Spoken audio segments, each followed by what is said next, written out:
Hey guys, this is James here. I'm going to cover some of my retouching techniques that I use for portraits. I recently photographed this filmmaker who needed publicity shots. So these are not headshots or modeling shots. These are simply, LinkedIn and Facebook profile pics that she needs to send to film festivals. They always need an image of the filmmaker.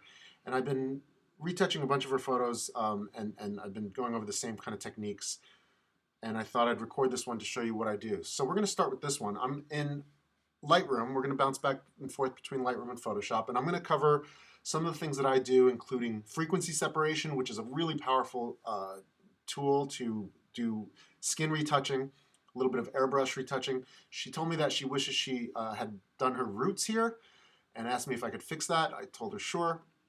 And we're going to just basically make her skin tone a little bit more flattering, make her look like her best self without altering her image too much so that she's unrecognizable and is comfortable with feeling like, yeah, that's me on my best day and I got a good night's sleep. So she's a pretty serious subject. Didn't like to smile a whole lot. That's fine. We're going to just make this look like her best self. She was more interested in having a portrait that looked like, about the author on the back cover of the book jacket kind of look. So while I do also photograph actors and models, this is more of a professional shot. But all these techniques can be applied to headshots and modeling shots and glamour shots. So let's jump right to it. I've got Lightroom open. I've got Photoshop open. The preset that I've created for this one is very, very slight. There it is. So this is before and after with Lightroom. And all I've done here is I've bumped the contrast on the right panel here. You drop the highlights to the left to reduce any blown out spots. You increase the shadows to the right to bring light into the dark spots, like under her neck and anywhere else that there would be shadows. My blacks are good, my whites are good, I'm happy with that. My clarity I like to drop here in a case of -20. It reduces any of the lines on her face. It is the first step in making the image a little bit more flattering. And meanwhile, I've bumped up the clarity by 10, and everything else is fine for me. You should experiment a lot with these sliders and all these different things. It's a very powerful tool, and you could get quite artistic if you wanted to really play with the colors and the tones and the temperatures and the looks. But in this case, we're just trying to make it look correct. It's more about corrective work and less about artistic expression. So now that I've got my settings in Lightroom good, I'm going to export it with Command E into Photoshop. We're going to cover frequency separation here. You should check out the Phlearn YouTube video on frequency separation. That's how I learned it. That's Phlearn on YouTube. And frequency separation is a great tool for beautifying skin tones, correcting blemishes, and keeping it realistic looking. And you could push it as far as you want as well, but the key here is, for me, is to keep it realistic and not making people look like they're airbrushed. So the first thing we're going to do, anytime you want to return to the original size, from zooming in with Command plus, Command minus, you can always hit Command 0. It'll go back to its full screen size. We're going to take our image and we're going to create a tone layer and a texture layer. Now this tone layer is everything that's the skin tone, the colors in the image, and the texture layer, which will be the top layer, is all the detail. I compare it to a Biore nose strip, the cosmetic product where you put it on your nose and yank off that top layer of your skin. That's kind of like what the frequency separation does. It takes this top layer of all the detail and all the skin texture and puts it on its own layer so that when you are retouching blotchy skin or whatever, it's not affecting the skin texture, which keeps that nice, realistic layer and it doesn't become airbrush looking. So all we're going to do here is we're going to take our background image and we are going to duplicate it twice. You can do that with Command J and Command J. Here we go. Layer 1 will be our tone layer. We throw a Gaussian blur on this. And I've done this a bunch of times, so I already know what numbers I like. I like starting with around 4.7 for how blurry we make it. And what we're doing is basically getting rid of our detail. So if you look at the preview, there's no more detail in her lips here, and that's kind of the target range we want. We're going to hit OK. Now we're going to go to the top layer, our texture layer. We're going to go to Image and Apply Image. And this is a little funky, but just bear with me. You're going to go to the layer we just worked on, which is our tone layer called Layer 1. You're going to go to the blending mode and go Subtract. And if you look closely, you can see that faint ghosting of the detail of this image, how I described the Biore cosmetic nose pore strip thing. It's almost like they've ripped off a top layer of texture from this image. Hit OK. All these numbers are defaulting to be correct.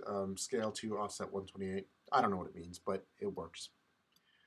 Hit OK. Now for our view on this layer, we're going to go from normal to linear light, and our image will pop back like that. Now to make it a little easier to see our before and after, you can create a little folder here, put our new layers in group 1, and we'll be able to see our before and after in this group. So we're going to go to layer 1, our tone layer. That's already got our Gaussian blur. And this is going to be kept separate from our texture layer. Now, in the Flern video, he uses a mask. That's fine, you can do that. I find it a little bit easier, personally, to have a little bit more control with the lasso tool. So I'm going to take all the skin that I want to work on, and I'm going to highlight it with our lasso tool. You hold the shift button to add more, and you hit the option button to subtract. So I'm going to zoom in here. I'm going to hit Command plus, zoom in a little bit. You hold the space bar if you want to move around, and I can still add a little bit more here, and still add a little bit more here. Doesn't have to be too exact. So now I'm going to get rid of all the detail spots like the eyebrows, the eyeballs, the nostrils, and the mouth, because you don't want that to be affected by your Gaussian blur. So I'm going to hit Option. You see the subtract marker on the lasso, and I'm going to subtract your eyebrows from the selection, because you don't want that detail getting lost. I'm going to subtract her eyeballs. Oops, got too much there. Add that back in. Subtract her eyeball. I'm going to subtract the nostrils, and maybe a little details there, and detail this Rembrandt shadow on the nose, and I'm going to subtract. Looks like my keyboard is getting a little. I'm going to undo that. Looks like my keyboard is getting low on batteries. It's starting to act up. I'm going to subtract the mouth. We don't want that getting blurry. We want that detail to remain crisp. Now, and under the chin, I don't want this to get blurry either, because that creates a nice look of depth. So what I like to do is go from select, modify, and feather it by about 12 pixels for a headshot. Now that's softened up my selection, and from here, I'm going to go back to blur, Gaussian blur, and it's going to go from 4.7 and raise it up, let's say, 7.8. Now you can see a before and after here, before and after, before and after. I've raised it from 4.7 to 7.8 Gaussian blur. My eyeballs, my eyebrows, my nostrils, and the mouth are not being affected because I deselected it. This is before and after. It just basically blends all the skin tone together, but because I have this top layer of layer 1 copy here with that Biore film strip, all my skin texture still is there. It's all there. The skin texture is still on top of that blur. So it creates that nice realistic texture to the skin. Now I can deselect, Command D, and again, my before and my after, and that's just blurring the bottom layer with a Gaussian blur. I can go to my top layer now, which is that Biore film strip layer, and I can take my Band-Aid tool and get rid of any tiny little imperfections that I don't want there. I could take the eraser tool, and I can get rid of little imperfections that I want. I can keep the texture by making sure that content aware or proximity match is on in the normal mode for this Band-Aid healing tool, and I can lighten up the lines around the eyes. I'm sort of tapping with the Wacom tablet pen and just giving her a better night's sleep. Again, I don't like to alter people's image too much. I want them to remain looking their relative age, and just keeping them honest, but making them look good, making the client happy. She was pretty adamant about keeping the photoshopping and the retouching light. She is a documentarian after all. Could have used some chapstick so I can touch that up a little bit. Just soften up some dry spots on the lips, around the mouth, take away some of the wrinkles, lines on the mouth, and a little bit on the neckline. Just soften up that line there. On the flip side, some models and actors would really like you to do a ton of work and make them look unrealistically glowing. That's fine too. This is a woman who wants to be taken very seriously, is very professional, and is, like I said, a documentarian and is all about the truth. So we don't want to go overboard here and make her look too airbrushed. So just think of it like making somebody look like their best selves on their best days. So there we go. I've used the spot healing. Is that the spot healing? What is that called? Yeah, the spot healing Band-Aid there, and just kind of gotten all the textures. So you can see here if I unselect the folder with the frequency separation folder, there's our before, there's our after. Before, after. And that's frequency separation, folks. We're going to move on to the next few set of techniques. From here, I can save.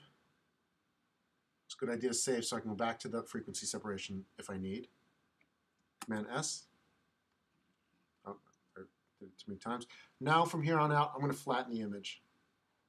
And if I need to undo back to my save or go back to my save file, I can. Now we're going to take care of these roots. I'm going to go to my brush tool, mode darken. It's about the size of a small little dot right there. My opacity is lowered to just under half. My flow is down below 20, 18. You can play with those. This I didn't do any exact science with, but it seems to be working. Now to go from the eyedropper tool to suck up the color, you hit the option button. You can see my brush and my eyedropper. I'm going to start with the dark. So I'm going to go to the darkest part of her hair, right about there, and I'm going to suck up that black color, which you can identify over here. And I'm going to just, like I'm combing in hair dye, I'm just going to lightly comb in some color. Always go in the direction of the hair, otherwise it'll look funny. You want to go in the direction of the hair to blend it the best. And go right into the scalp, try not to hit the skin, and that's already a huge improvement. Now, I'm going to go to a lighter part of her hair, like right about here in this highlight, in this nice lighter brown, reddish color. I'm going to put in a little dusting of color there too. I'm just going right along the grain and direction of her hair. And there you have it. I can go a little more. I'll take something in the middle here and just give her roots some love. And there you have it. Already, huge improvement. All right, next step. The eyes are pretty sharp. You could always sharpen up the eyeballs a little bit if you needed to, but I'm pretty happy with how that is. You don't want to overdo it. It creates some fragments and stuff in there. So I'm pretty happy with this focus. I'm going to take my quick selection tool and I am going to whiten the whites of her eyes. That gives a little bit of an extra sparkle. Everybody could use a little help there, whether it's, just not a good night's sleep or whatever. So I'm going to select that. If you go too far like this, you can subtract it by hitting the option button and then undoing the pupil, like that. That's another way to just do it faster. But if you have a small brush, it'll be a little bit more detailed. You can get in there and just get right into the whites of the eyes there. Now I'm going to feather this. Select, modify feather, just 1 pixel to soften the edges. Image, adjustment, brightness, and let's brighten up by like 20. Boom. There you have it. And now the eyes are brighter. One more thing, we're going to go and just do a little airbrushing of the under eyes here. And you can do this with unevenness in the chest as well. A lot of women wear dresses where the top of their chest might be a little discolored. I've done that a few times on this one. So I'm going to go from the darken mode to lighten on the brush tool.